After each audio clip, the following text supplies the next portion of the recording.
porque la verdad ando toda tareada. De hecho, ahorita me voy a desconectar tantito, pero quise entrar para por lo menos estar en la primera. Me, Ando así. ¡Ah! me encanta, Lulu. Hola, Bueno, Tomeo. te digo una, Luisina Sosa. Hola, ¿cómo hola, va? hola. Te digo ¿Qué una tal? Bueno, cosa, hola, ¿cómo te están? digo una cosa, Soy Lulu. Luisina, en realidad estoy en la cuenta de mi hija, soy Belén, o sea, estoy No te, Ah, pre- robando, ok. no te preocupes, estoy Belén, no te robando preocupes. identidad, ¿sí? No te preocupes. Bueno, Mira, ella me lo dice, me avisa, estás en mi cuenta, entonces sí, bueno, ¿cómo están ustedes? bien, ahora yo voy a saludarlos uno por uno porque hay muchas cosas que hay que hablar hoy. Muchas. Pero primero lo primero, yo me sentí raro con este libro. ¿A qué voy con esto? Que se me hizo lentísimo. Y es la primera vez que me pasa. Yo no sé si es por la dinámica de los no puntos que usa este escritor. O sea, son todos largos. O sea, no hay como término, no hay cortes, nada. Es todo junto, todo seguido. Y a mí se me hacía muy largo. Muy largo. Pero yo creo que cuando lo empecé a leer, ya entendía la dinámica, pero yo tenía que acostumbrarme a las estrategias del escritor y todas esas cosas. Pero me costó infinidades al inicio. Mucho, mucho me costó. Y a vos, Lulo, ¿cómo te fue con este libro al principio? Ya vamos a hablar después de la historia. Mira, para ser franca, yo no concluí la meta, pero por otros tipos de cuestiones. Tenía otras lecturas, tenía otras obligaciones, entonces, y mis obligaciones generalmente son de lectura para presentar, y mis ojos ya no dan. Entonces, no terminé el del 8 infinito, no lo Ujú. terminé. Me quedé como por ahí del principio, pero debo decir que el capítulo, son dos capítulos antes que ese, creo, los terminé bien, normal, y algo que debo decir que me agradó, sí me gustó mucho, es la introspección que hace de los personajes, dentro de los personajes, y la forma en que narra desde el punto de vista, aunque es un narrador en tercera persona, la introspección que hace de los personajes desde dentro, sí, desde cómo están viendo la vida pasar, pero desde el punto de vista del personaje, creo que eso fue lo que me atrapó. Y también debo decir que es raro, para mí es un poquito raro, porque vamos, las situaciones, había veces que yo tenía que, a ver, estamos en una casa, está un hombre, luego llega otro y por ahí hay una cuestión rara, de infidelidad, están peleando por dinero, pero el siguiente capítulo, ese sí me pareció extraño, el de las dos personajes, porque no sabía dónde se encontraba, hasta las 500 me di cuenta que estaban en una oficina. Sí es cierto que es raro, pero la verdad es que lo que me está atrapando de esta lectura es esa introspección que se hace, esa lectura que se hace a partir de los personajes y cómo es su visión de mundo desde ellos. Por ejemplo, el capítulo donde el doctor, donde conocemos al doctor y donde termina el doctor, es fabuloso. A mí el personaje del doctor me fascinó.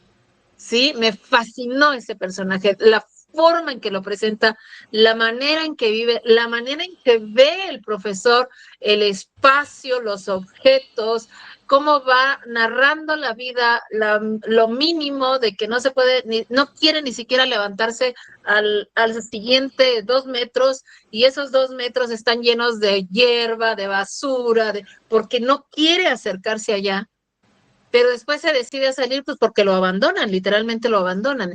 O sea, ese personaje me recordó la soledad que se disfruta, ¿sí? Esa soledad que se disfruta a pesar de la salud, de la salud deteriorada, de cómo se va deteriorando en ese sillón, de cómo se va deteriorando a partir de que el deseo de él es observar y anotar, observar y qué personaje tan interesante. Ese me encantó. No, decía que no llegué a la meta, pero sí me está atrapando la lectura. Definitivamente, me está atrapando. Bueno, Eso. Al rato si salen otras cosas por ahí, levanto mi manita. ok, ok, mira. Yo creo que este libro también me puede llegar a atrapar a mí. Yo creo que el inicio de cómo lo empecé a leer fue muy lenta para mí. Yo creo que recién ayer sentí como que iba a leer un poco más rápido. Como que iba más como, bueno, a ritmo. Pero al principio no. Yo me mareaba con los personajes. No digo que esté mal escrito porque está excelente. Está excelente, se entiende todo. Pero se me hace lento. Tal vez porque no hay mucha acción. Y yo vengo de muchos libros con desarrollos, construcciones. Es eh, millennial, claro, claro, estoy pecando de eso. Pero yo sé que es ya en millennial. cualquier momento le voy a agarrar el ritmo.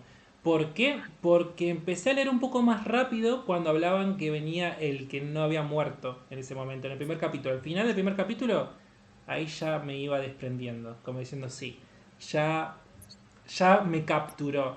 Pero el inicio, estuve Mm. así.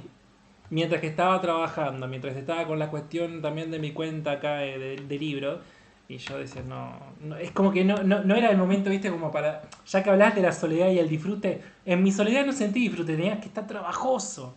Y así, pero yo estoy seguro que más adelante le voy a agarrar la mano, seguramente. Pero sí es truculento, o sea, sí es difícil, sí es una lectura difícil. Si no estás con todos tus sentidos, pierdes el ritmo. Sí. Además, debo decir que para mí, sí al principio me resultó algo difícil, pero no tiene nada que ver con el libro, ni la lectura, ni nada de eso. Tiene que ver con que estoy con la versión electrónica, ya me había yo ahí platicado con Tomeo que no encontraba que nunca encontré ni o sea, la sigo buscando y en México está agotadísimo todo. Entonces, para mí eso es difícil, sobre todo por el problema que tengo de la vista. Entonces me canso demasiado, ¿no? Pero al principio a mí hasta risa me daba, ¿no? O sea, esa soledad de personajes, pero me atrapó, sí me atrapó. Ahora también te quiero hacer esta pregunta si otros médicos o doctores dentro de algunos libros te llamaron la atención, como en este caso. Ah, no lo recuerdo, va. Mira tú. Yo tengo Pues, uno, pues sí. yo tengo uno. Del amor y otros demonios había un médico que me encantó. Lástima que no le dieron tanto rodaje. Fue el médico que detectó la rabia que había tenido esta niña, que le crecía el pelo. A mí me encantaba. Yo le decía al Doctor House, pero estuvo un capítulo. O sea, Ya. Sí, García Márquez, hay ¿qué te médicos, costaba? ¿Qué te costaba hay muchos seguirlo? médicos. Sí. Y bueno, ese fue. Ese fue Sí, a mí, y... bueno, me estoy acordando de un médico que me gustó mucho, pero no es un médico literario, es un médico de cine, de película, y es el médico de la Benito del Fauno. Ah, Me encantó. Ese médico me gustó mucho. Pero ahora, por cierto, el laberinto del fauno, después Guillermo del Toro, junto con una ilustradora, hicieron la versión, aquí fue al revés, una cosa rara, hicieron la versión escrita. Mm. El médico Pues más pueden, importante. sí. Se sí, olvidan del médico más importante. El a ver, médico venga. es el médico esposo de Madame Bovary. El que Oh, bueno, sí, sí, sí, sí, ese es el completamente de acuerdo. médico, ese es Sí. el médico ilustre de los médicos. Después están los de Dostoyevsky. Yo No se tengo olviden, uno. los tremendos El, médicos en la literatura son alucinantes. yo tengo uno. Sí, El de Drácula, el Doctor Sigward. Y si querés lo meto a Van Helsing también. claro, Hay, claro, hay muchos sí. médicos. Yo creo que esto vamos a hablar Muchos, mucho de muchos. médicos hoy. Mucho. Abriste la caja de Sí, Pandora, a mí me Fede. encanta abrirlo. Me encanta abrirlo. Hablando de eso también, no sé si decirle médico, porque como tal en la película no apareció como médico. Aunque en el libro sí hablo de Frankenstein, de Víctor, que también hizo Guillermo del Toro hace poco la película. Podría entrar, pero depende cómo lo metas. Así que bueno, Lulu, me da gusto que hayas llegado hasta acá. Yo tampoco llegué a la meta, me faltaba muy poco, pero tampoco llegué. Pero estoy Sí, me seguro que faltó para la próxima sí voy a llegar. Porque esto no me puede pasar dos veces. Me pasó una vez en el año y no va a volver a pasar. Así que es eso, Lulu. Así que me encanta que estés acá. Tomeo, ¿cómo estás vos? ¿Todo bien? Hola, buenas noches a todos y a todas. ¿Qué tal? Eh, bueno, yo, como ya sabéis, yo ya lo había leído. Lo leí este verano y bueno, Fede, a mí no me pasó eso en absoluto. A mí me enganchó me refiero a cuando lo leí la primera vez, porque ahora ya sabía lo que iba a leer. A mí me enganchó desde la primera página. Dije, ¿qué es esto? Lo que me pasaba es que al principio de los capítulos, cuando lo leí por primera vez, a veces pues no sabía quién me estaba hablando. Tenía que leer varias páginas para entender quién era la persona que estaba hablando y qué es lo que me estaba contando y cuál era su relación con los otros personajes de la historia. Pero a mí la prosa de Krasznahorkai para mí es completamente alucinógena, porque yo empiezo a leer y es que no puedo parar, porque estas frases enganchadas una detrás de otra, estos párrafos larguísimos, casi sin signos de puntuación, a mí las frases me arrastran completamente. Y claro, es como dice Cortázar, un libro para lectores activos. Yo tampoco, sí, no lo encontré tampoco excesivamente difícil. Creía que iba a ser más difícil cuando lo empecé a leer porque me habían dicho que era muy, muy, muy complicado. Yo encontré que era un libro que se podía leer, pero había que estar mínimamente atento. Es un libro que tiene muchísima simbología, y también tenemos que tener en cuenta que Krasznahorkai lo escribió hace 40 años. Fue su primera novela y una primera novela, esto parece la novela de un escritor que lleva muchos años escribiendo, no la primera novela de un autor. Y la escribió con 31 años, más o menos tendría cuando la escribió, o menos. Bueno, no sé, ya digo, si os habéis fijado, en los capítulos, bueno, van del 1 al 6 y luego retroceden otra vez hacia el 1 para darle una estructura circular. Ese creo que es el simbolismo del tango, el dar vueltas, el que vas dando vueltas y vuelves otra vez al mismo sitio del que has partido. Luego también es un libro en el que el comunismo es muy importante. Tras la historia nos está contando la historia de la Hungría comunista, de una Hungría de la que no podías escapar, porque el comunismo te tenía cogido por el cuello. Es como estos personajes que todos se quieren ir del pueblo, pero al final, por lo menos en el principio, nadie se va. Están allí atrapados como están en toda Hungría, atrapados por ese régimen comunista dictatorial. Entonces, es otra simbología que tiene el libro. Luego también hay una fuerte simbología religiosa en todo el libro, desde las campanas que tocan al inicio, que no sabe de dónde viene ese toque de campanas. Luego no sé si es la señora Halitz que ve sobre el Modino que parece una estrella de Belén, que la ve sobre el Molino. Luego dice que es una alucinación, pero ha visto esa estrella. Esa estrella creo que simboliza la venida del Mesías. ¿Y quién es ese Mesías que va a regresar a pueblo? Irímias. Pero claro, Irímias, como hemos visto en el segundo capítulo, no viene con muy buenas intenciones. Ellos lo ven como su salvador. Incluso está anunciado por la estrella sobre el molino. Yo lo Pero vi como Irímias, Hernán Cortés. sí, llega él en plan salvador. Y además está, digamos, la analogía o el simbolismo del resucitado. Lo habían dado por muerto y resucita, vuelve a la vida. Entonces yo creo que aquí la simbología cristiana está más que presente. Y así es todo el libro, hay mucha más, pero es un libro que se puede leer por capas. Está la capa superficial y luego otra capa en la que tienes que excavar para ir viendo lo que hay allí debajo, y es muy difícil captarlo absolutamente todo, porque nadie lo va a captar absolutamente todo. No es tan difícil de leer como el Ulises de James Joyce, Evidentemente, este se entiende mucho mejor, pero es un libro que hay toda una corriente, un flujo literario que va por debajo de lo que es la historia principal. Hay otra corriente. Y bueno, ya digo, hay otros libros, Fede, no sé si los has leído, que también están escritos así, de esta manera. O sea, en grandes párrafos sin signos de puntuación, como puede ser El otoño del patriarca de García Márquez, también está escrito así. Páginas y páginas sin un punto. Luego hay otro caso en el que todavía es más exagerado, que es el caso que se llama La carretera, pero no es la de Cormac McCarthy, es la de la generación Beat, ahora no me acuerdo, de Jack Kerouac, que él hacía el simbolismo, lo escribió en un rollo de papel,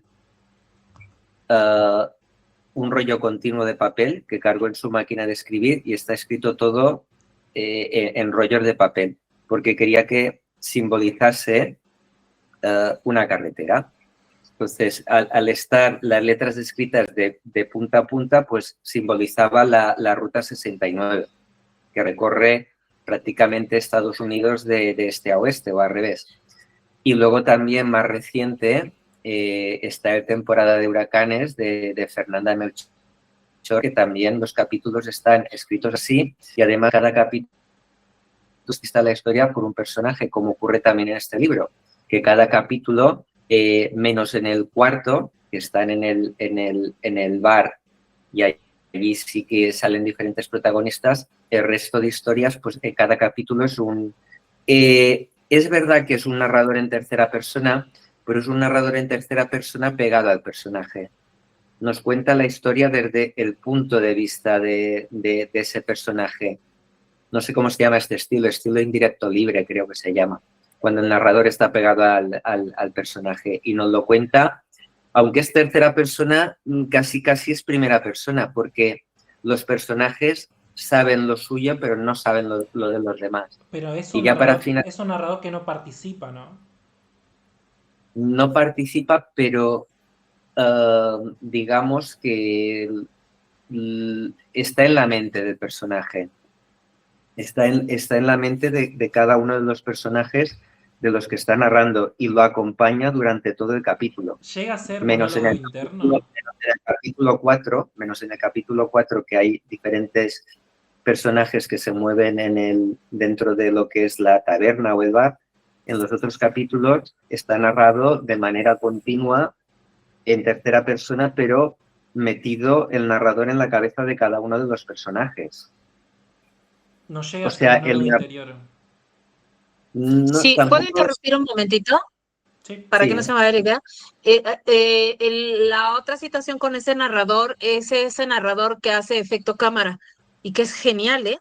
O sea, a mí esa parte me encantó, porque el efecto cámara es cómo vas conociendo la misma situación desde el punto de vista de diferentes personajes, del chamaquito, de ese de 13 años, del doctor, de los que vienen llegando, de los que están en la casa, de la señora vecina. Todos se ponen, hasta donde voy, se ponen en el lugar y dicen, ay, mira, lo vi pasar. Y desde el otro lado, sí es cierto, ahí viene, lo vi pasar, ¿no? Perdón. Ya. No, sí, está muy bien lo que agregaste. Hay un capítulo, creo que en el Ulises, donde hay ese efecto cámara, pero esto es más como un monólogo interior, que muestra la situación de cada uno de los personajes diferentes de Dublín en un día. No me acuerdo cuál capítulo precisamente era, pero pasaba exactamente algo así, que estaba muy bien, la verdad. ¿Tomeo? Sí, es uno de los capítulos, es el capítulo central, creo que es el 9 o el 10. Antes de Sirenas, estoy seguro que antes de Sirenas era. Sí, que está la cronología entre los diferentes personajes, que ver las acciones que hacen en otro momento. Aquí pasa lo mismo, el doctor ve todo lo que sucede en el primer capítulo, lo que nos ha narrado Futaki en el primer capítulo, lo vuelve a contar el doctor cuando dice ahora salta por la ventana, ahora llama a la puerta. Pensé lo mismo, pensé en James Joyce, que hace lo mismo en en ese capítulo central. Entonces es de algún modo parecido. Estas sincronismos en el tiempo. Y bueno, por mi parte, digo que por mi parte de momento ya está. Luego ya... Ok. Mira, ya esto lo sabíamos incluso antes de leer el libro, de por qué los capítulos están así, tanto de inicio hasta el final para el inicio. Ese juego que quiere hacer este escritor. Creo que vamos a citar el Ulises mucho en esta lectura también, porque en el Ulises también pasaba algo así, había una estructura narrativa de por qué estaban los títulos, o mejor dicho, la numerología ahí adentro. Cada uno simbolizaba, creo que, cada capítulo de la Odisea, diferente momento, diferente manera, y el número también tenía que ver con algo más. Y además que pasaba todo en un solo día, o un día y un poco más, que todo tenía que ver con numerología, no había nada al azar en esos capítulos. Y acá creo que, no digo que es lo mismo, pero tiene un estilo propio. Sí, Fede, y además creo que este autor, yo solo he leído 2 libros suyos, no sé qué hacen los demás libros, pero en el de Al norte la montaña, al sur el lago, etcétera, empieza por el capítulo 2. No existe el capítulo 1, empieza directamente por el 2. Incluso hay gente que lo había leído en el Kindle y preguntaba si su edición estaba mal, porque faltaba el capítulo 1. Me parece que es un escritor que aparte le gusta jugar con la estructura de las novelas y con los capítulos. Menos mal que no decidió cambiar todos los capítulos y que un lector lo escoja al azar, como Rayuela, ¿no? O tener el tablero de dirección. Menos mal. Menos mal. Pero no creo que no estuviese tan cerca de haberlo propuesto en algún momento este escritor. Aunque, bueno, creo que el otro libro que tenía, que este no lo leímos todavía, no me acuerdo el nombre, que es el otro que es muy importante, no el tango satánico, es otro. No sé si tiene algo más. Esto tiene muchos perfiles bíblicos, claramente. No sé de qué se tratará el otro, que no me acuerdo el título. No sé si todo tiene que ver con la religión en sí. Porque hay muchos escritores que hablan acerca o de la religión en sí. Así que es como, bueno, estaría bueno palparlo. O los mitos. A mí me encanta cuando juegan con los mitos. Si más podés jugar con los mitos, ya me tenés, ya me ganaste. Ya estoy en tu bando. Ahora, yo creo... A ver, este libro no es difícil para nada. No es difícil. E incluso creo que mientras más atento estés, más lo vas a disfrutar. La cuestión es, y esto hablo solamente con un perfil individualista. Puede ser, pero ahí por ejemplo, donde vos dices... Para que termine, porque... Perdón. No te preocupes. Y yo digo, yo creo que ya estar al fin de año, haber leído tantos libros, porque no leímos libros fáciles este año. Este año leímos muchos libros complicados. Y yo creo que llegando ya a diciembre, ya como mi cuerpo dice, bueno, dale un descanso, hermano. Todo el tiempo leyendo libros de escritores exiliados, escritores grandes, bestsellers, más complicados o no, lectores activos o no. Yo estoy así. Estoy como... oh. Pero estoy seguro que cuando retome energía este libro me lo como. Pero bien comido, ¿eh? Yo lo sé. Eso. Ahora sí, antes de continuar con la moderación, te escucho, Belén. Sí, perdón. Lo que pasa es que es como... Estoy desacostumbrada a esto de ir de dar el discurso y esperar que el otro responda, porque en definitiva cuando uno da clase, el alumno interrumpe con una pregunta y uno ahí se adapta y responde y va y toma los recursos, ¿me entiendes? Así que perdón porque me cuesta no ir pensando mientras vas diciendo, ¿no? O sea, yo no tengo problema de que me interrumpan absolutamente ninguno con alguna idea, con algo, porque, bueno, me sale más fácil eso, ¿no? La conversación. Perdón, pero voy a seguir las reglas, creo que en general el libro tiene creo que lo ha leído a Cortázar, obvio, tiene una influencia de Cortázar. Vamos a atribuirle históricamente, yo le voy a atribuir el sentido original, de dónde proviene más o menos lo que yo intuyo sus influencias a la hora de escribir y, o sea, el tema sobre lo que escribe no me parece absolutamente original, no me llama la atención ese aspecto, ¿no? O sea, es la típica decadencia de un pueblo que ha tenido riqueza en su momento, cae en un político totalmente, claro que sí.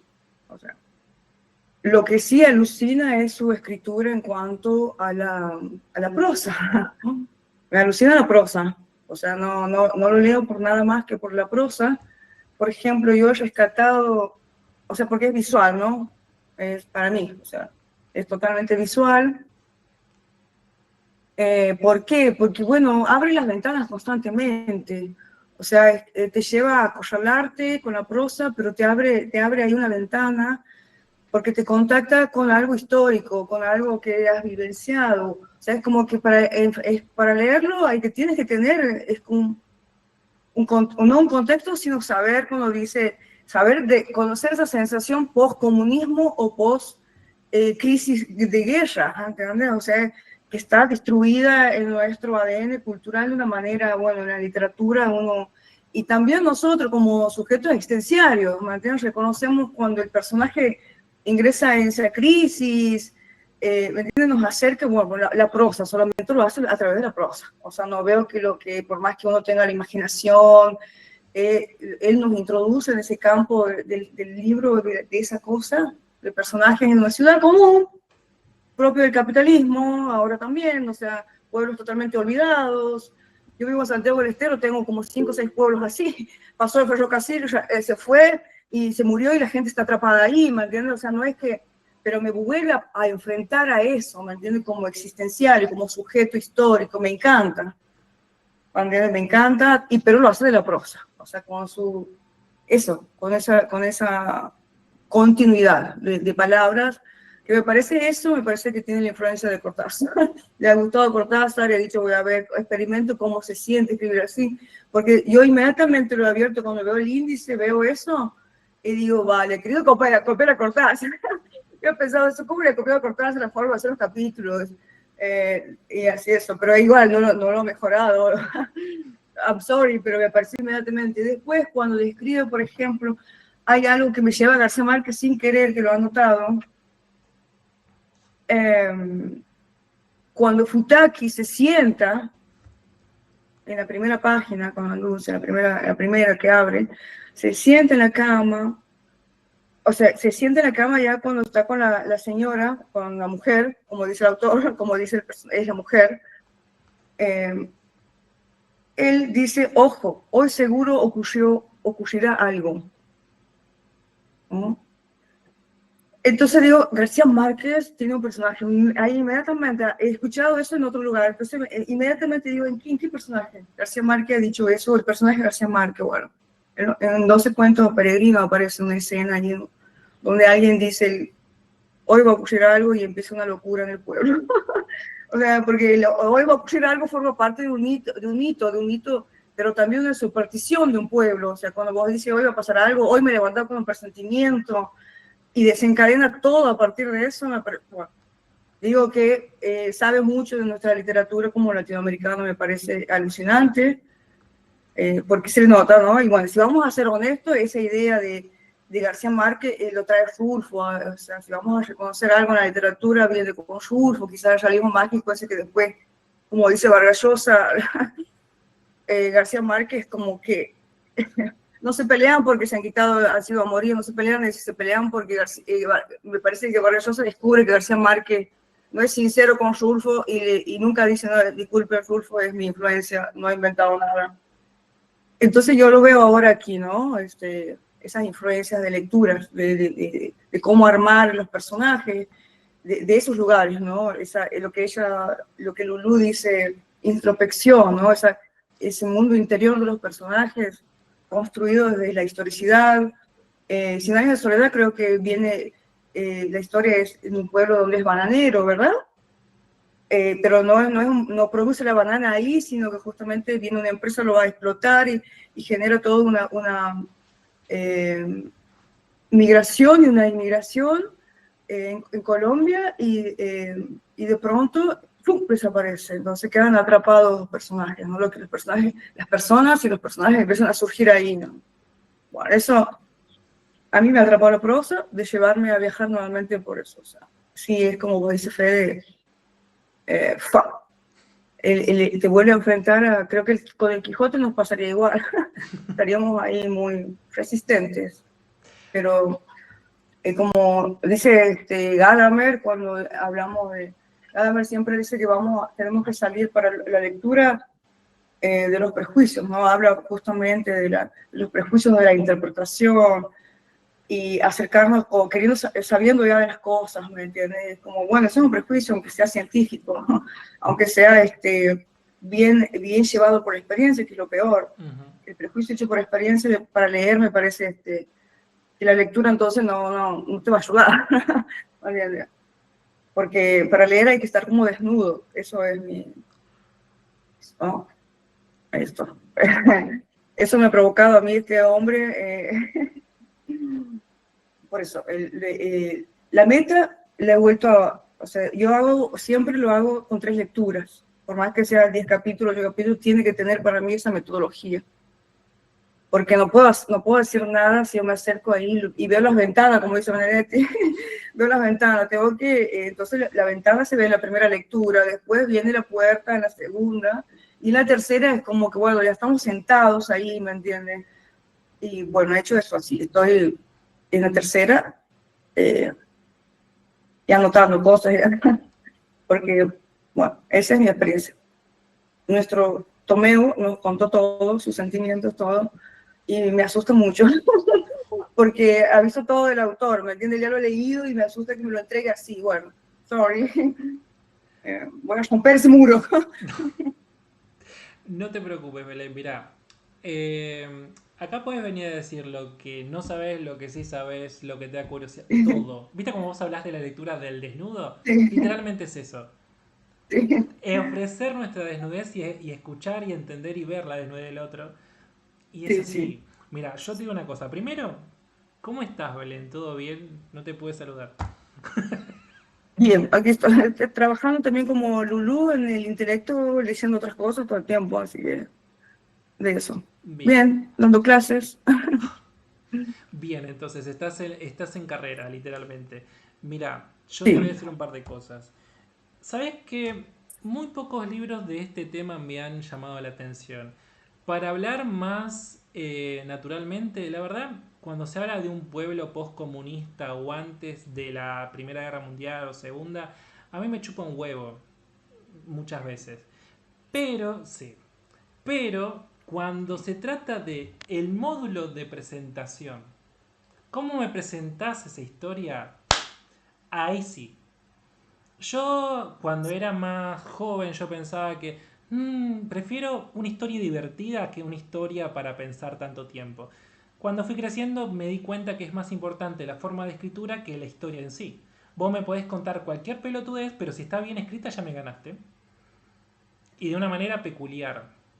Por ejemplo, hay un libro que yo defenestré mucho, que es un clásico, mucho tiempo, y gente que estuvo en mi club hace 6 años lo sabe, y si no lo saben ustedes yo se los cuento, que es Madame Bovary. Ese libro no lo podía ni ver, no lo pude terminar en su momento. Hace más o menos 6 meses, 7, lo volví a leer y me encantó. Y yo creo que una persona va creciendo a medida de los libros que va leyendo, y estoy completamente de acuerdo con esa afirmación. Y por eso dicho, yo siento que este libro es una delicatessen. Y tal vez una persona que todavía no llegó a la meta, pero con lo poco que ha leído, o ha entendido, porque son dos cosas diferentes, sí, este libro está muy bien hecho. Muy bien hecho. E incluso ahora escuchándolos a ustedes, yo me empiezo a armar otra historia. Pienso que los personajes que nos presentaron en el primer capítulo tienen influencias cristianas como si fuesen las personas que han asesinado o ejecutado a Cristo. Algo así me llegué a imaginar yo. Miren hasta dónde llegamos cuando escuchamos a otra u otra persona. Y eso es lo primero lo que te quiero decir. La segunda, ya que hablaste de Cortázar, vamos a meternos más de lleno en Cortázar ahora. Todos los libros de Cortázar, de una u otra manera, tienen que ver con algo de denuncia. Todas. Él mismo lo ha dicho. Si hablamos de este libro, ¿cuál es la denuncia acá? De los 4 capítulos que hemos leído para hoy. ¿Cuál es la denuncia acá? Yo si hago esa evaluación sin haber leído el libro completo como lo que voy a hacer ahora, claramente al comunismo, si querés pensarlo de esa manera, o lo que dejó el comunismo en algunos países o territorios. Eso me parece. Eso puede ser. Pero más adelante, ¿con qué vuelta nos va a meter? Porque vos fíjate que estos cuatro capítulos vemos una persona que supuestamente estaba muerta con otra identidad que no tenía al principio, porque no lo reconocen los mismos personajes que supuestamente lo conocieron antes. Lo ven con otras intenciones. Y andás a ver cómo vaya a terminar. Yo no me visualizo un final en este libro. Miren que hay otros libros que vos lees 2, 3 capítulos y ya sabes cómo va a terminar. De una u otra manera ya sabes. Pero acá no. Yo no sé. Y eso me da como... paréntesis. A mí me encanta cuando no sé el final. Ya digo, esto me encanta porque no sé. O sea, no lo puedo articular. Así que punto para el señor que no sé cómo deletrear o pronunciar. Laszlo, para los amigos. ¿Sí? Laszlo, pero nosotros es Laszlo. Laszlo. Quedo con Laszlo. Ahora, ¿sabes qué? También habías dicho algo que citaste a García Márquez. Y creo que es el mejor ejemplo porque para mí, dentro de muchos escritores, García Márquez pudo construir el mejor de los mundos literarios, como puede ser Macondo en Señor de Soledad. Porque lo conocemos desde que nació hasta que no voy a decir nada más. Pero conocemos todo, los personajes, las generaciones, las disputas, incluso las ignorancias de los pueblerinos. Acá también vemos ignorancia. De todos los personajes vemos ignorancia. Y eso formula mucho esto del pueblo aislado. Porque el comunismo en su momento hacía que los pueblos estén aislados a cualquier tipo de información.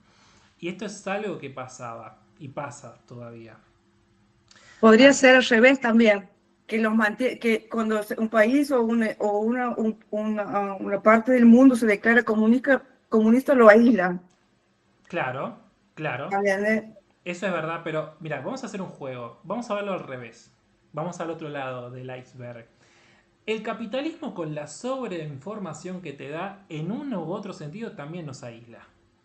Porque nos perfila en el tema central que elegimos. Porque al fin y al cabo elegimos nosotros, eso espero, lo que queremos fijarnos, el foco. De una u otra manera hay esa cuestión. Acá a mí me encanta. Porque todavía siguen pensando en la resurrección. Lo siguen pensando. Ahí. Así que bueno, yo estoy contento. Estoy muy contento de haber elegido este libro porque es un reto.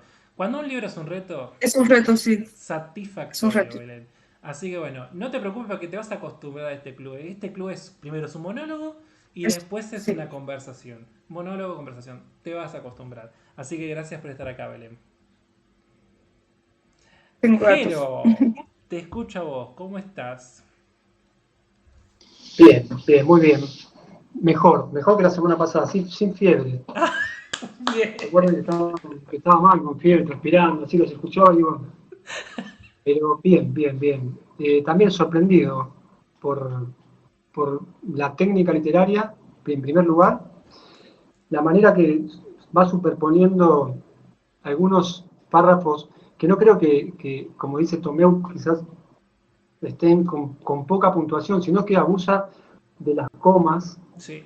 Y eso hace que cuando llega al punto final quizás tuvo 5, 6, 10 líneas de de lo que yo podría definir como una descripción un poco lisérgica, un poco alucinógena también, como él dijo, porque realmente en esos momentos me pasaba a mí personalmente que me iba durmiendo, así que me estoy durmiendo, pero después me despertaba, pero me estaba durmiendo, digamos, cada 20 líneas, así que notaba que mi nivel de atención iba fluctuando y yo lo iba permitiendo eso, digamos, para tener una atención flotante más abarcativa, que es lo que propone seguramente el texto, que es lo que él quiere, me parece, proponer una historia donde está todo solapado, donde no hay ninguna certeza de entrada, donde no se entiende bien quién es quién, dónde es dónde, y qué es lo que va a pasar, qué es lo que pasó, pero de una manera me parece que les diría como pensada para que sea así, como para atrapar al lector y ponerlo ahí en ese pueblo aislado que nombraban ustedes, decadente, con tantos adjetivos tan relacionados, pero siempre desde el punto de vista del deterioro, de lo que se destruye, lo que se muere, lo que se deteriora realmente todo. Es algo apasionante desde ese punto de vista.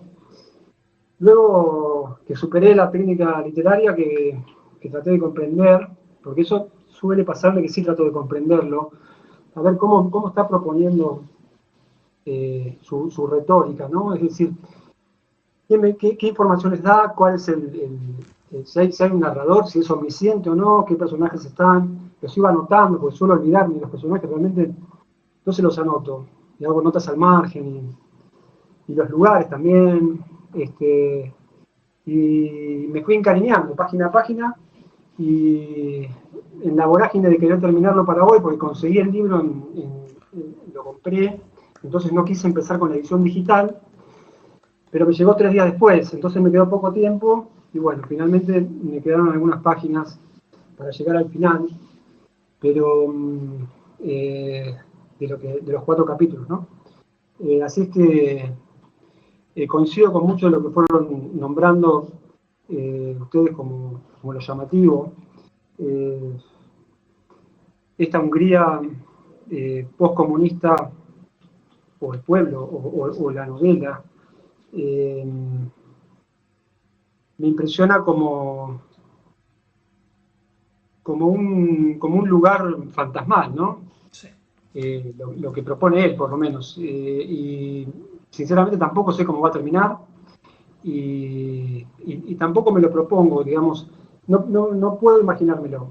Y eso me parece que es llamativo, es interesante y me atrapa a mí. Veremos qué es lo que va pasando. Pero como nombraba la otra vez en el primer encuentro, no soy tampoco de sacar conclusiones, no puedo hacerlo en el mientras tanto. Entonces, solamente puedo decir que comulgué con la técnica literaria, me encanta, lleva un ritmo que es realmente, para quien lo lee, suelto, desnudo, como decían ustedes, en velocidad, lento, pero en velocidad. Es decir, que el golpe de vista vaya sin freno. Por más que yo me detengo y bueno, busco algo de vocabulario y me voy, y recuerdo cosas que tengo que ir a chequear porque tampoco las tengo muy frescas. Por ejemplo, en un momento habla de la solución definitiva. Uf. Y bueno, hice una digresión, me fui a la Shoah, y El holocausto. bueno, ahí volví media hora después al texto.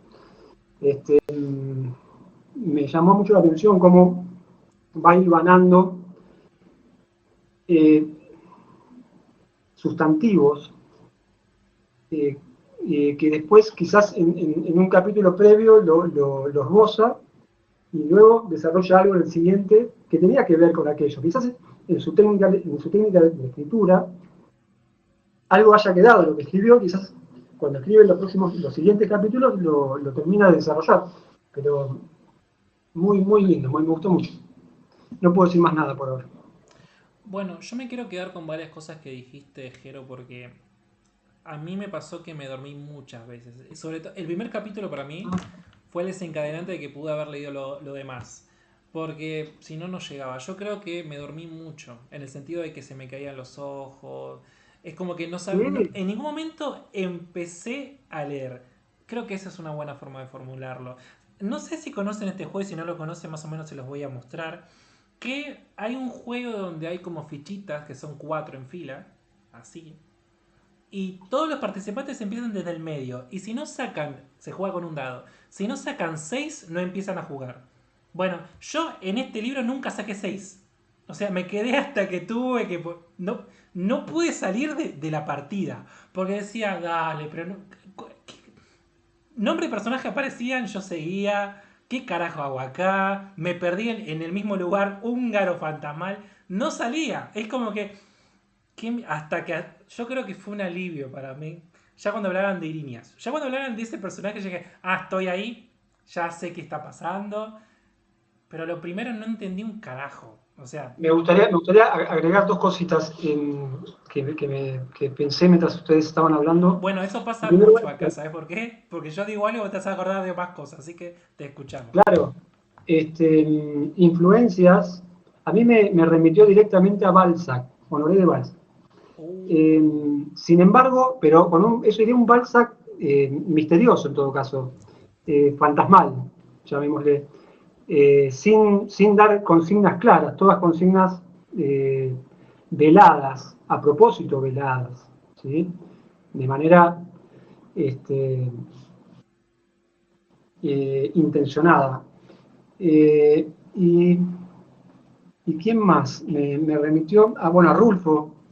Es algo que tampoco podía, no sabes quién está vivo, quién no, en un lugar donde las cosas suceden sin explicaciones científicas, llamémosle. Entonces puede pasar cualquier cosa. Este narrador omnisciente que tenemos en este caso, me encantó el detalle que marcó Tomeu, de que acompaña realmente a cada personaje. Entonces no intenta aclarar, echar más luz sobre lo que sucede con otros personajes porque está realmente parado al lado. Lo mismo el capítulo del doctor. Me fascinó.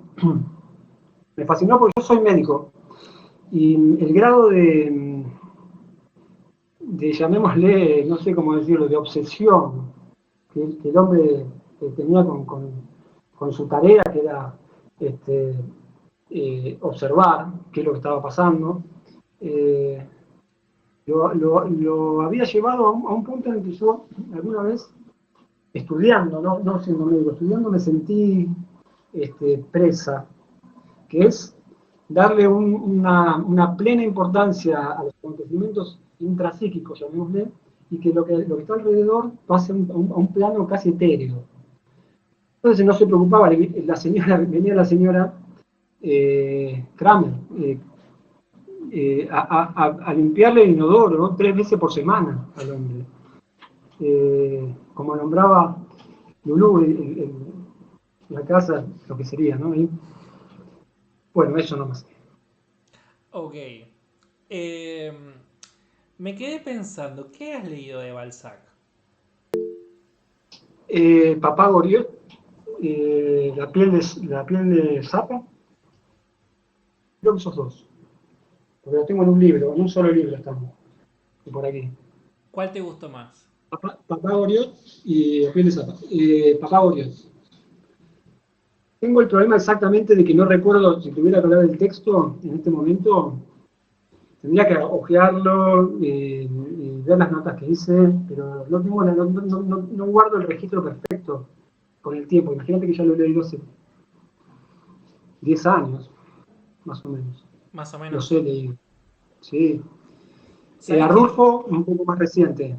Yo nunca leí a Balzac, sí leí a otros, pero no a él. Pero ya me llamaste la atención. La otra vez hablamos de Rubén Darío, ahora de Balzac. Vamos subiendo, ¿eh? Seguimos. No, porque son más bien clásicos que me han interesado siempre. Y de vez en cuando me echo a los contemporáneos. Por eso este grupo, para mí es una novedad estar leyendo un autor. Por más que tenga 40 años esto, es un libro que apareció para mí delante de mis ojos ahora, hará una semana. ¿Sabes qué? Es raro decir esto, pero a pesar de que este libro tenga 40 años, parece nuevo. ¿Sí? O sea, parece haber sido escrito hace 2 meses. Tiene registros bastante actuales, te podría decir. Eh, no le debe nada a nadie, te diría tampoco. No lo veo como... Incluso es raro decir esto, pero... Ay, no sé cómo decirlo.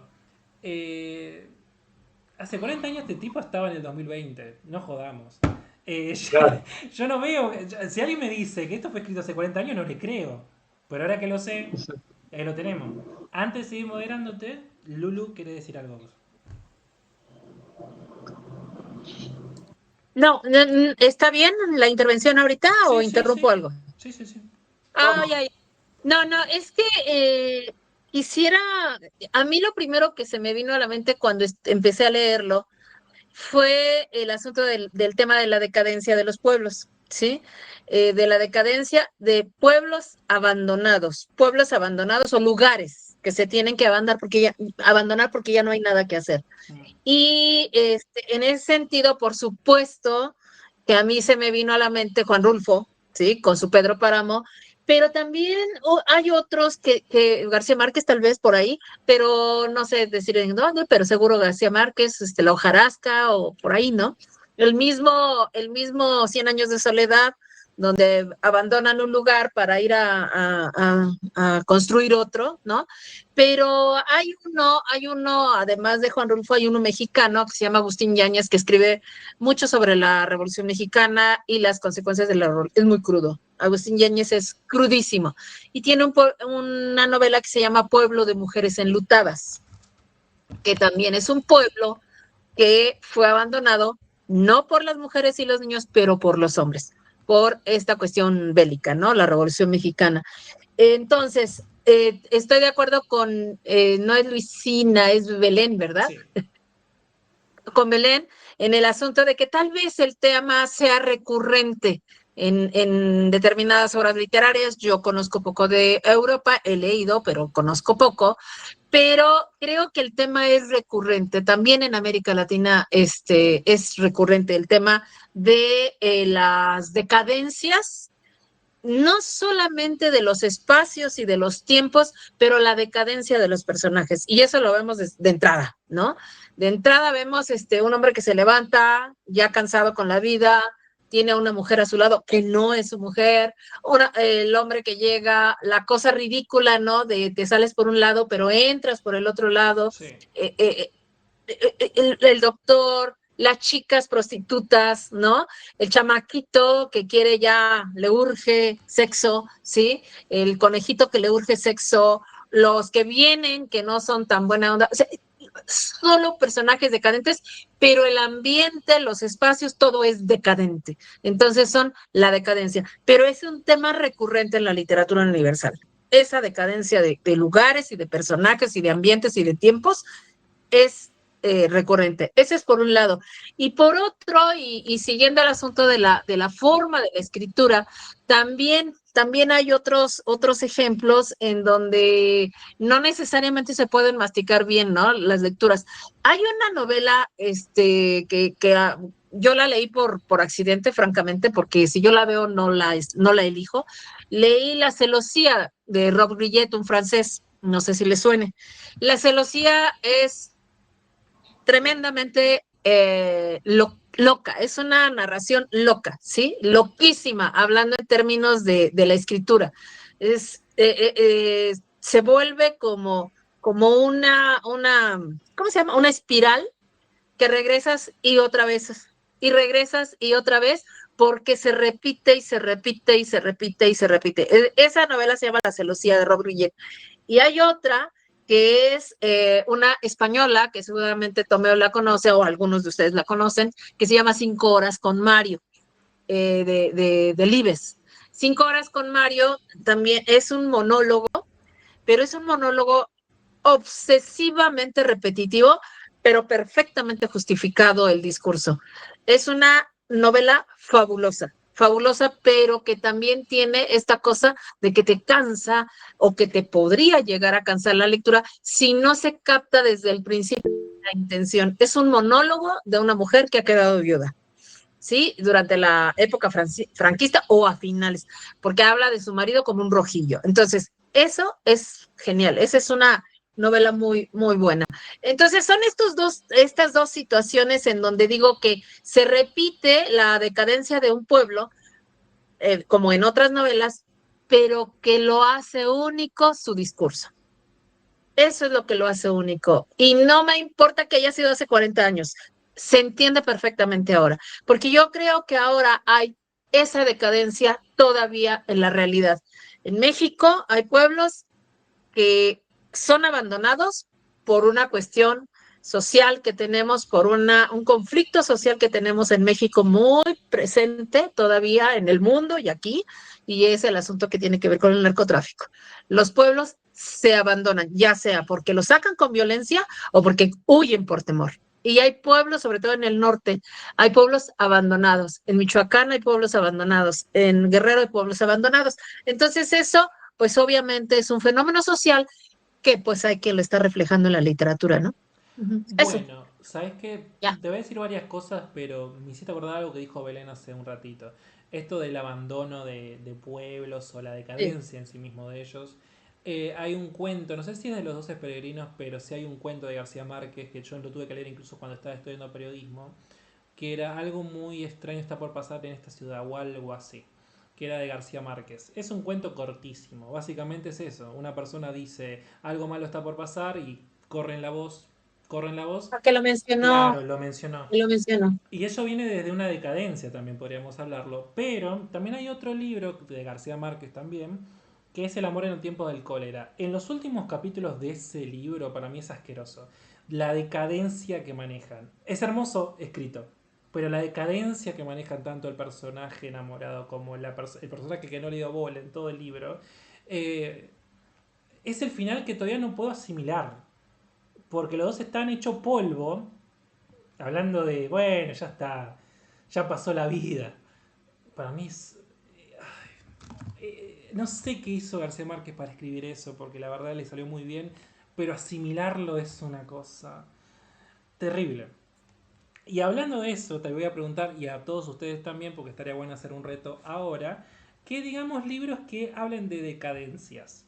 No tiene que ver solamente con la palabra estricta, sino puede ser algún pueblo como lo que estamos leyendo ahora, personajes en decadencia, situaciones en decadencia, épocas en decadencia, porque hay libros escritos, por ejemplo, en pandemias, en plagas, en otras cosas así, y creo que estaría bueno verlo acá también. Después, me llamó la atención el libro que citaste, que no sé si eran 5 horas con Mario. ¿Es un monólogo en el mismo lugar, en la misma habitación y todo eso repitiéndose? Exactamente, exactamente en el mismo lugar. Ah, Está frente al ataúd del marido ay, y ahí se pone a monologar, digamos, a dialogar con el cadáver, con el féretro. pero hay que tener estómago, Lulu, entonces. Muy bueno, ¿eh? Muy bueno, muy bueno, muy bueno. Y termina de una manera desgarradora, así. Bueno, no sé, ¿la has leído, Tomeo?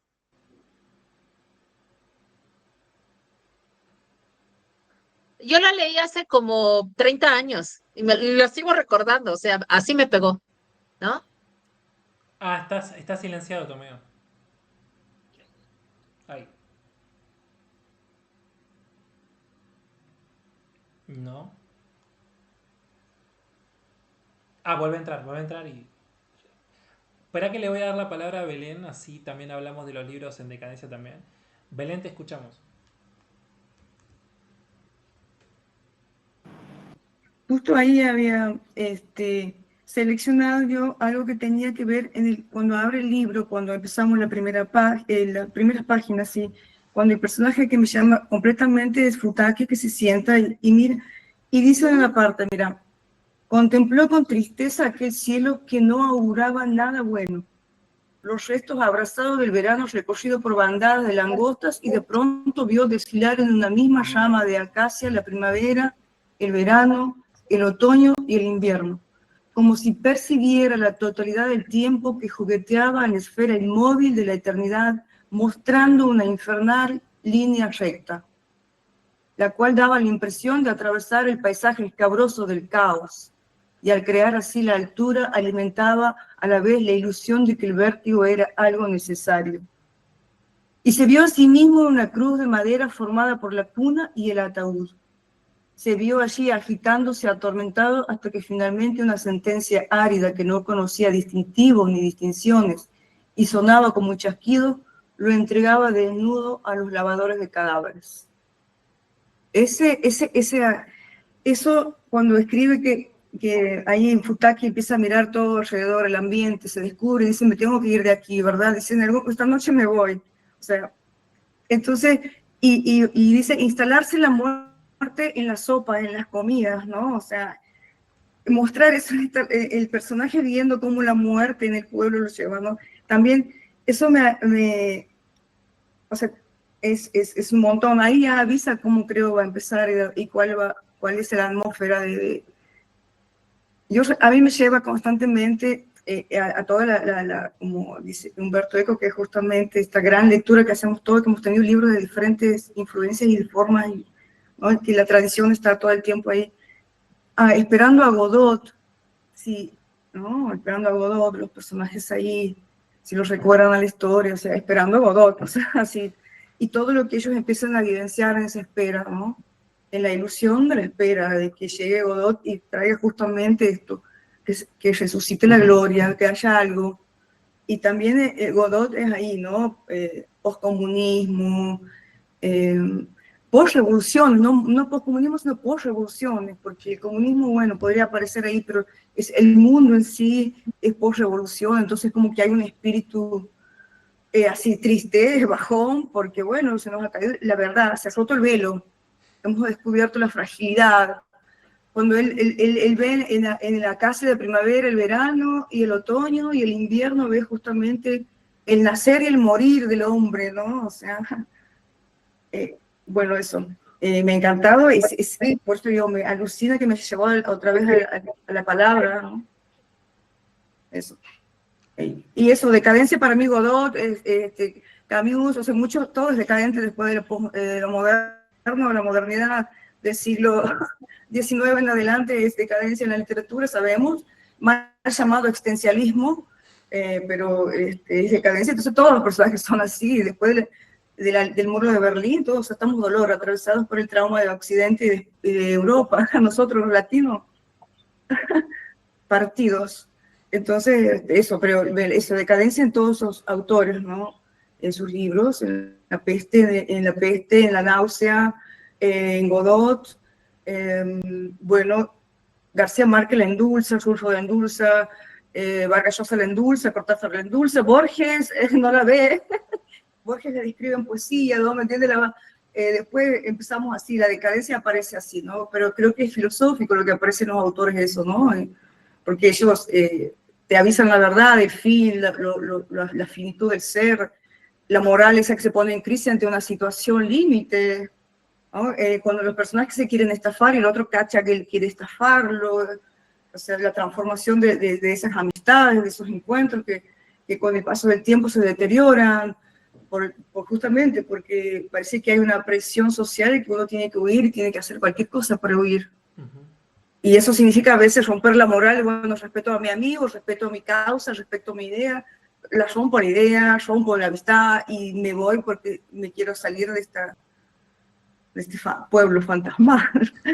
Si quiero saber si la vida es posible más allá de la muerte. Bueno, eso es como me encantó porque él me lleva así, ¿me entienden? Me hace eso. Ok. Mira, hay una escena que recién graficaste que era de Eustaquio, muy parecido a un libro que hace poco leímos acá en el club de lectura que se llama El murmullo de las abejas. Hay un capítulo donde hay una persona que supuestamente estaba a punto de morir, esto pasaba en una peste, y hablaba todo el tiempo con el enterrador, esta persona, diciendo, bueno, ¿ya te moriste? No, falta poco. ¿Ya te moriste? No, ya falta poco. Y mientras tanto, en esa conversación, caían todos los cuerpos en las fosas comunes, así, y el tipo no se moría más, pero veía toda la naturaleza puesta sin ningún tipo de decoración, cómo se moría todo enfrente de él, y que él, mientras tanto, estaba agonizando. Es un gran capítulo del Murmullo de las abejas de Sofía Segovia que tuvimos el placer de tenerla acá también, pero es excelente ese capítulo y me hizo acordar mucho a eso. Luego, cuando hablaste de a lo que se le llama existencialismo y todo eso, yo creo que un escritor, para mí uno de los más crudos que hay, pero originalmente crudos, no crudo. Yo quiero hacer una diferencia acá. Yo no quiero llegar al punto de decir que algo es crudo porque literalmente está poniendo lo que es crudo enfrente de mí, no. Sino que tiene una buena forma de escritura para mostrar lo crudo realmente. Por ejemplo, Dostoyevsky, a mí me encanta lo crudo que es. Porque es mental. Todo el tiempo es mental él. Aunque a veces es difícil leerlo al principio, pues después podés pasar de eso.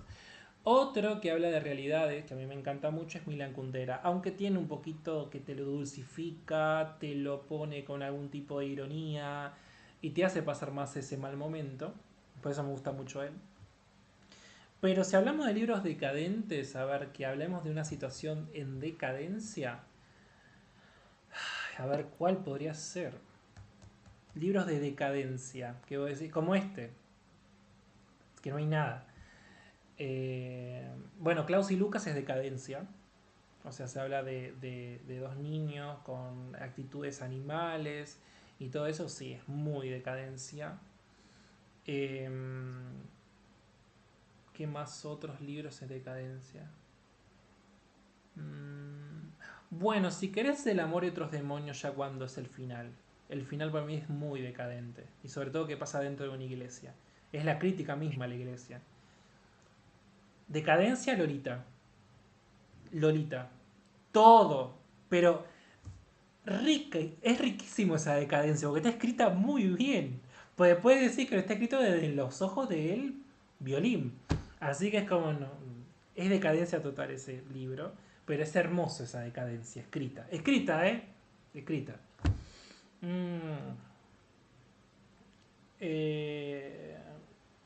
Una decadencia que a mí no me gustó leer, que incluso tuve que tener mucho estómago para terminarlo, es Los 120 días de Sodoma, del Marqués de Sade. Qué horrible fue leer eso, pero no por las cosas crudas que escribía, sino por lo repetitivo que era en esas cosas crudas. Asqueroso, para mi gusto. Otro más. Yo creo que hay más, pero no me estoy acordando. Pero deben haber más. Tomeo, te escuchamos.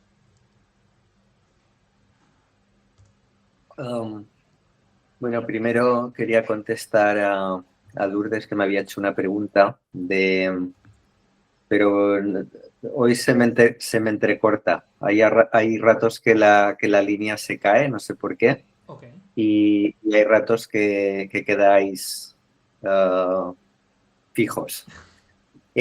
Bueno, el de a Miguel Delibes es un escritor que lo he leído mucho. Es un escritor que me gusta, que ya me hicieron leer en el Instituto del Camino, pero el de 5 horas con Mario no lo he leído nunca completo, pero porque sí que lo empecé a leer, pero hubo otros clubs de lectura que se cruzaron por en medio, lo fui dejando y al final pues no lo terminé, debería volver a empezarlo. Pero sí que vi la obra de teatro, que creo que era Lola Herrera, un monólogo interminable.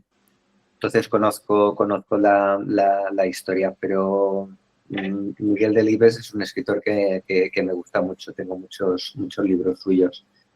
Yo como libro así decadente he pensado en un escritor latinoamericano que leí 2 libros suyos que me gustaron mucho, pero especialmente en el primero, que se llama Casas Muertas, que también habla de la decadencia de un pueblo, de cómo estas casas se van cerrando porque la gente se va del pueblo a buscar trabajo, hasta que al final creo que cierran hasta la última casa.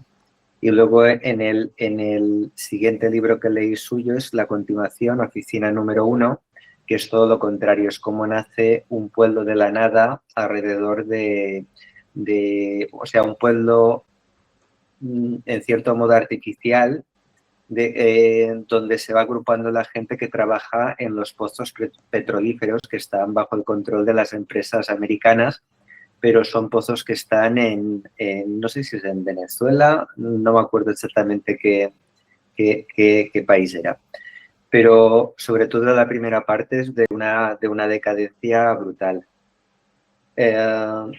Y el otro libro que ha nombrado, me ha hecho gracia, el otro libro que ha nombrado Lourdes, que es el de La celosía de Roch Grillet, es un libro que he buscado muchísimas veces cuando voy a librerías y nunca lo he encontrado, porque es un libro que hace mucho tiempo que tengo ganas de leer.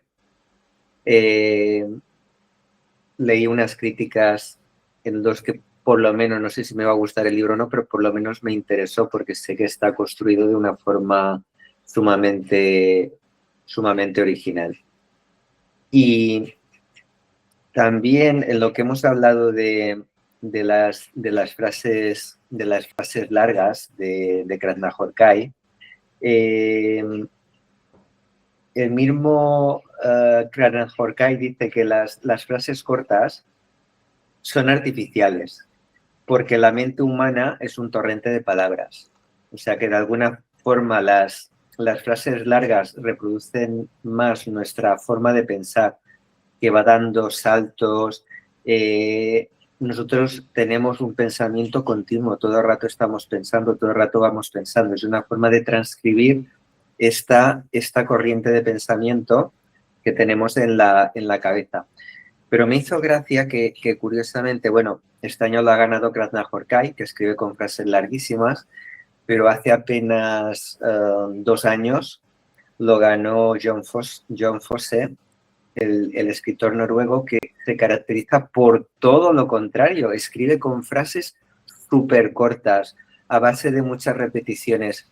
Y ambas prosas me han encantado. Son 2 escritores que he descubierto últimamente gracias a los Nobel, que me han fascinado los dos y con un estilo completamente diferente. Ya digo, uno con frases muy largas y otro con frases incluso exageradamente cortas. Por eso digo que la literatura, como decías antes, Fede, todas las historias ya están contadas. Lo realmente importante es cómo nos las cuentan. El escritor español que también ganó, el último escritor español, un Nobel, ya hace unos años, y pasarán muchos hasta que luego a ganar uno, fue Camilo José Cela. En una conferencia, alguien del público le dijo que quería escribir una novela, a ver si le podía dar ideas sobre de qué podría tratar su novela. Y él le contestó, él era muy irónico, Camilo José Cela, y le contestó, dice, un hombre y una mujer se enamoran, escriba sobre eso. Como querer decir, de lo que trate la novela es lo de menos, porque ese es el tema más manido en la literatura, es cómo lo vas a escribir tú. ¿Qué me vas a contar de esa relación? Por ejemplo, en el libro de Milan Kundera, básicamente es eso, un hombre y una mujer se enamoran, pero cómo nos lo cuenta Milan Kundera y cómo nos lo puede contar una escritora de literatura romántica. Aunque te narren la misma historia, una prosa a lo mejor me va a maravillar y otra lo voy a dejar a las 3 páginas. Y las influencias que decía, que es Jerónimo, sí, que decía Jerónimo, a mí como influencia también me ha parecido que está Kafka detrás de la escritura de Krasznahorkai. También he notado ciertas influencias, incluso lo he anotado en algún punto, ahora lo tendría que buscar dónde está, porque habla de la señora K y bueno, y otras cositas sobre de alguna forma en el capítulo 2 vemos mucho la burocracia que persigue a los individuos. Yo creo que también tiene ciertas influencias de Kafka, aparte de las que habéis nombrado, de García Márquez y otros escritores. Bueno, está más cercano, ¿no? Europa Central. Está más cercano a él. Está muy bien. Sí. Yo creo, mira, no lo había tomado en cuenta Kafka con esto, pero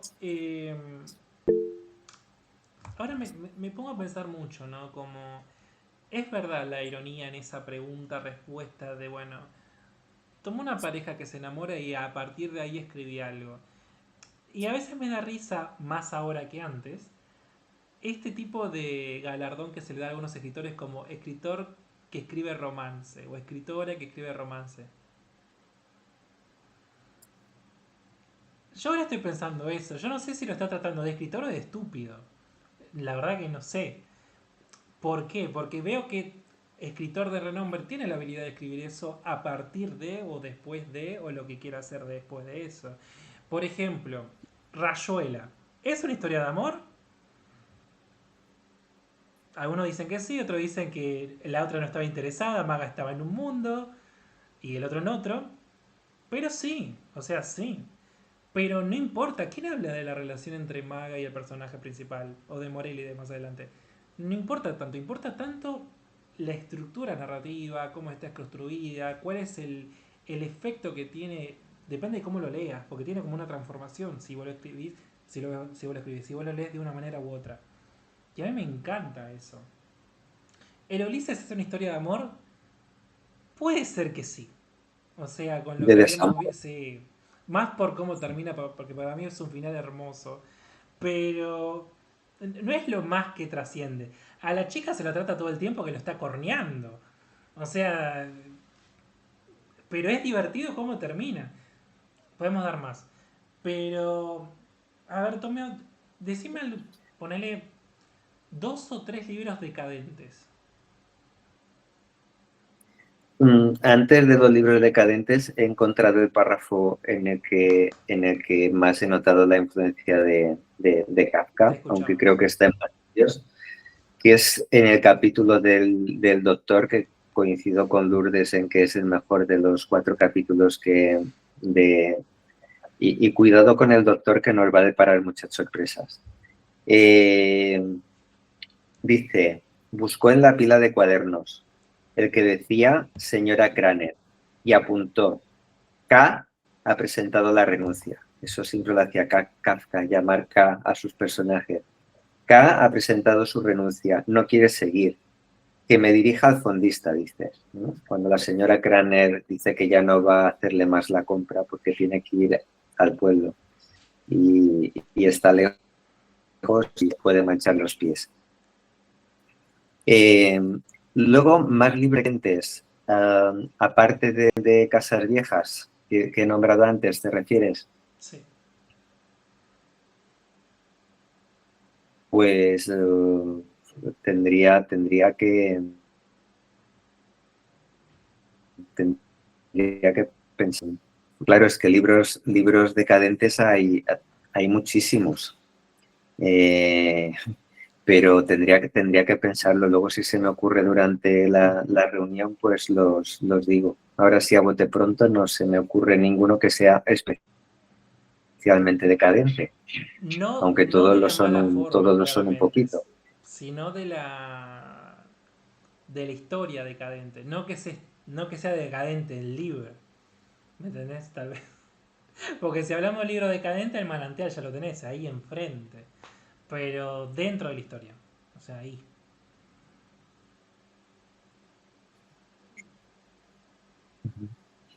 Tendría que pensarlo. Ok. Tendría que pensar ahora libros. ¿Puedo añadir una cosa más? Por favor. Creo que también en esta historia se trata mucho del tema del engaño. De alguna manera todos son como el Lazarillo de Tormes, que hay mucha picaresca en esta novela. Ya empieza que el señor Smith y Craner quieren engañar a Futaki y robarle su dinero. Varias veces intenta que se lo dé. Luego ellos 3 intentan engañar al resto del pueblo, también quedándose su dinero. Luego está la señora Hermit, que también engaña a su marido. Ella, que a su vez está enamorada de Iriñás. O sea, creo que también el tema, el niño, el hermano de las que trabajan de prostitutas, ahora no me acuerdo cómo se llama, que también engañó con la muerte de Iriñás, que les dijo a todos, a cambio de tener una relación con la señora Hermil, les dijo que había muerto, y todos creían que había muerto y que habrá resucitado. Hay mucho engaño en esta novela, mucha picaresca también. Está construida sobre la base de que no sabes hasta qué punto te puedes fiar de los personajes. O sea, aunque esté narrada en tercera persona, de alguna manera muchos capítulos prácticamente son en primera persona, por lo menos visto desde la mente de sus personajes. Y ya hemos visto cómo nos están engañando. Entonces, ¿podemos fiarnos de lo que nos dicen? ¿Podemos fiarnos de lo que nos dicen? ¿O también nos están mintiendo a nosotros? Es otra reflexión para hacer. Otra cosa creo que también en esta novela es muy importante la traducción, porque el libro es de hace 40 años, pero la traducción tiene apenas 4 o 5.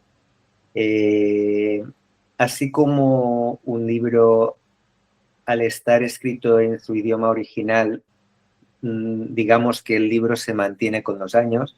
Si el libro de García Márquez, 100 años de soledad, se escribió en 1967, ahora casi 60 años después lo leemos exactamente con las mismas palabras.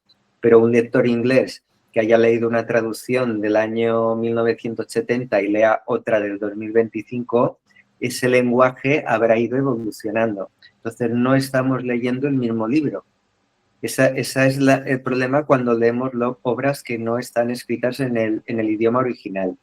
Y creo que, bueno, esta traducción, no sé si todos tenéis la traducción de Adam Kovacic, a mí me ha parecido muy buena.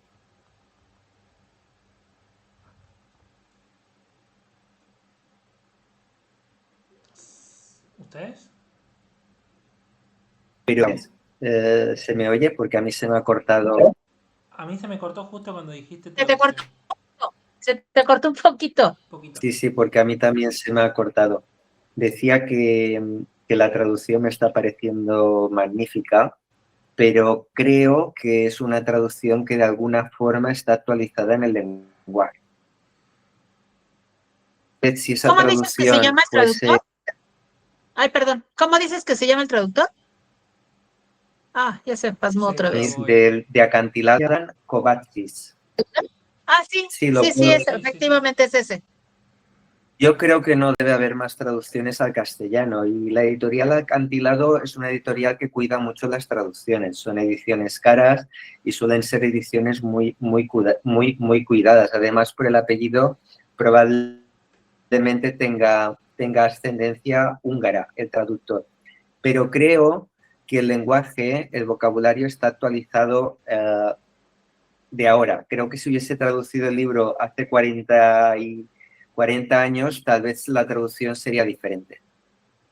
¿Sabes qué? Incluso en la parte de la picaresca, yo creo que también es otro tipo de picaresca como esté traducido, porque en España debe haber una picaresca muy diferente, en Argentina, en México, y no trasciende. Tal vez no estamos comiendo totalmente lo que dio en el plato del libro este escritor.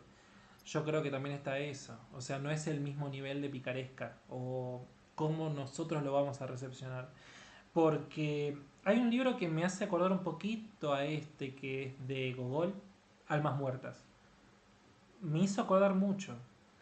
Porque también maneja picaresca. Todo el tiempo. Pero no es la misma picaresca rusa. Este es húngara. No tiene nada que ver. Creo que ese es... Hablando del libro decadente, también ese. Para mí, Almas Muertas es un libro decadente. El tema de cuánto vale un alma, o un alma muerta, un alma de campesina, terriblemente decadente. ¿Lulú quiere decir algo al respecto? Sí, decadentes, creo que se me han venido varios a la mente. Están pasando ahorita una serie en Netflix de una novela muy famosa de Jorge Ibargüengoitia que se llama Las Muertas, completamente decadente. Hablamos mucho de Rulfo, pero solo de Pedro Páramo. En realidad, toda la obra de Rulfo es decadente, en ese sentido de decadente, de decadencia, en el sentido que estamos hablando, porque no. Y el Llano en Llamas, todos los cuentos son deprimentes, así, y obviamente decadentes. Es que somos muy pobres, ya nada más con el título estás diciendo una decadencia. Bueno, es o vendemos, o vendemos la vaca o la hija se va de prostituta, ¿sí? No hay de dos. Más bien, hay de dos solamente. O vendemos la vaca o se va de prostituta. El hombre que llega a mitad de la noche, ¡pum! Se echa a toda la familia a puñaladas. Los agarra dormidos, además, ¿no? Talpa, es una peregrinación donde va la mujer con el hombre porque está enfermo, está tullido, pero también va el hermano del enfermo. Y en el camino, pues la mujer se lía con el cuñado y el otro se da cuenta y se matan. En fin, el propio Llano en Llamas, Lubina, Paso del Norte, acuérdate, no oyes ladrar los perros, que ese cuento yo lo trabajé para mi tesis de licenciatura, estoy hablando de hace 1000 años. No oyes ladrar los perros es tan deprimente, pero tan deprimente. Un anciano lleva cargado a su hijo y tiene que pasar una loma, subir una loma espantosa para bajar, para pasar al otro pueblo y poder alcanzar a llevarlo al doctor porque va balaceado, ¿sí? Y durante todo el camino es un monólogo, oye, ¿y no oyes ladrar los perros? Ayúdame aunque sea con eso. ¿Oyes ladrar los perros del siguiente pueblo? Horrible. El día del derrumbe, que es, o sea, lo retomaron, aquí en México se retomó y se retomó el día del derrumbe cuando el sismo del 85 acá, ¿no? Porque el día del derrumbe es la historia de un sismo también, ¿no? Y Anacleto Morones, que Anacleto Morones es horrible. Entonces, el Llano en Llamas, yo sé que poco te llaman los cuentos, Fede. No sé a los demás, pero a ti poco te llama el cuento. Tú eres de novela. Pero los cuentos, las historias cortas también te dicen, también te hablan, también te proporcionan ese tipo de temáticas, ¿no? Pues eso, hablando justamente de esas decadencias y también de esas situaciones deprimentes, ¿no? A mí al principio me deprimió, pero justo porque me deprimió, me refiero a esta historia que estamos leyendo, justo porque me deprimió dije, ya está, eso está muy bien, o sea, si logra deprimirme, está muy bien hecho esto, ¿no? Y de ahí continué y la verdad es que sí está muy, muy bien hechecita, es muy buena. Sí. Mira, yo sé que a mí los cuentos no me van mucho, pero te voy a añadir un cuento decadente. La máscara de la muerte roja, de Poe. Donde sucede es terriblemente asqueroso. Dentro de una peste. Clase alta que va muriendo de a golpes por cada lugar que visitan. Para mí es asqueroso ese cuento. A mí me encanta. Literalmente es hermoso. Pero es que es asqueroso. Otro, los hermanos Karamazov. Ese para mí es... cuando te dicen tristeza es el mismo ejemplo. Ese es el mismo ejemplo. Hay otro libro que Sí. es Germinal. Germinal, a mí ese libro no me gusta, pero es totalmente fea. No te escuché cuál. Germinal. Terminal. Tiene que No ver la, no con la la conozco. época de las revoluciones industriales. En el Ya. trato de los obreros y todo eso. Es asqueroso. Eh, pero creo que vamos a volver a citar a Charles Dickens, ¿no? Hablando con esto de lo no abreviado. El libro más largo siempre tiene que tratar de cosas feas porque eso es lo que más da mucho contenido. Y los libros de felicidad son Tenle fe al cuento, Fede. El cuento son historias cortas en donde con menos palabras que una novela Tenés se dice, ¿me razón. estás oyendo? Sí, sí, sí, ¿Me sí. estás oyendo? Ay, perdón, creo que pensé que los había perdido. No, no, no. Ahí está, ahí estoy, sí. De verdad hay que darle una oportunidad al cuento en este taller. En serio, es una así, solicitud. Mira, voy a acatar esa solicitud. Yo acá tengo cuentos de Poe. Podríamos hacer un club de lectura de Poe. ¿Qué te parece? ¿Sí? Tomeo, ¿qué te parece? Bien, Veo que Jero he también dijo leído, sí. ¿Tomeo? he leído algunos, pero no todos. Bueno, Leí cuentos de Poe, pero no los he leído todos. No sé qué cuentos entrarían porque deberíamos leer los mismos. bueno, entonces Ah, sí, elegimos, claro. yo voy a proponer ponerle 20 o 15 cuentos y lo leemos en 3 charlas. Como este. Podríamos hacer, porque no son tan largas, así que podemos hacerlo. Voy a cumplir eso, Lulu, ¿eh? No menosprecies el cuento. Vamos a hacer eso, porque creo que Poe un poco navideño es. Sí, a veces sí. El de Juan Rulfo, también de cuentos, el Llano en Llamas también es Ya no un en llamas. libro a tener muy en cuenta. Bueno, pero para empezar con el Pues cuento, dice que se lo no me hizo caso. hemos leído cuentos antes, por ejemplo, Mariana Trabacchio, por No me ha ejemplo. tocado, No, no, no. no me Pero ha tocado. ¿sabes qué más? Habíamos leído Mariana Enríquez, que tiene unos cuentos hermosos también. Pero a Poe, el rey de los cuentos de terror, no lo hemos leído acá. Así que yo Ok. creo que podríamos entrar con eso. y hacerle parejita también al libro de Austerlitz. Así que podemos hacer eso. Bueno, yo por el momento no tengo nada que decir porque primero yo voy nutriéndome de lo que están diciendo ustedes acerca del libro. Yo estoy entrando de a poco, yo muy de a poco. Pero si alguien quiere decir algo puede hacerlo, si no, ya nos encontraríamos la próxima semana.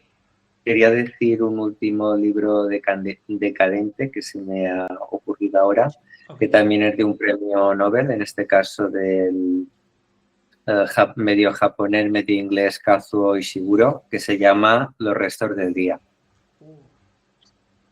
que también narra Hay una película que también es muy buena, la película. Es tan bueno el libro como la película. Y es un libro que también es muy decadente. Otro tipo de decadente, pero Otro tipo de literatura, sí. Sí. Me es hiciste libro, recordar. Sí, no decía que es... Sí. Sí, bueno. Me hizo recordar La Mujer de Arena. Bueno, ese es una cosa terrible, La Mujer de Arena. Y otro sería Kitchen, de Banana Yoshimoto. O sea, me hizo recordar la parte asiática, ¿no? De decadencias japonesas o asiáticas en este caso, ¿no? Kitchen es, ay, bueno, pero ya con eso les dije todo. Okay, Ya lo leyeron, ¿verdad? Porque Kitchen se dio a conocer mucho por acá. No sé, como que llamó mucho la atención el título y se hizo muy popular por acá. Es que llama la atención el nombre, porque Kitchen, ya te hace sí. apertar a cosas Y medio así se turbias. llama Kitchen. Y de hecho en japonés lo escriben así, Kitchen, ¿sí? Kitchen, Kitchen-san, algo así, Kitchen-san, algo así lo ponen. Ya me acordé Porque así lo llaman. de otro libro decadente. El Señor de las Moscas. Bueno, Pero está bien. terrible. Y más por el final. O sea, como que, ¿cómo termina la salvajía cuando un adulto te dice, bueno, ya te venimos a buscar a vos y a tus compañeritos? Cálmate, ¡Qué asco! cálmate. ¡Qué asco! Pero sí, es la ley de la selva, literalmente. Bueno, gente, yo creo que la próxima semana, ¿hasta dónde hay que leer ahora? Llegamos hasta el capítulo 4 y... A ver acá. Para la próxima semana seguimos leyendo hasta la perspectiva vista de frente, se llama. Leemos hasta ahí. Hasta ese capítulo. Y ya con eso sería... Ok. ¿Puedes repetirlo, Fede, que se me ha cortado? Leemos ¿Hasta hasta dónde? la perspectiva vista de frente. Se llama así, completo. Es el capítulo número 5, me parece. Sí. Sí, el capítulo 5. Leemos eso completo y hasta ahí llegamos. ¿Sí? La perspectiva vista de frente. Yo creo que vamos a leer Vale. los capítulos más largos. Si el segundo capítulo pareció largo, estos son un poco más. Así que creo que van a ser pocos. Hasta ahí sería. Muy bien. Bueno, gente, voy a estar ahora agregando la de Poe con la pareja de diciembre. Así que bueno, cuídense mucho y vamos a ver qué cosas va a hacer este doctor raro. Que no le voy a decir House porque creo que este es peor que House. No le puedo decir House. Tiene algo ahí que no me cierra. Así que bueno, nos vemos y cuídense mucho. Para el próximo miércoles. Nos vemos. Nos vemos. Bye.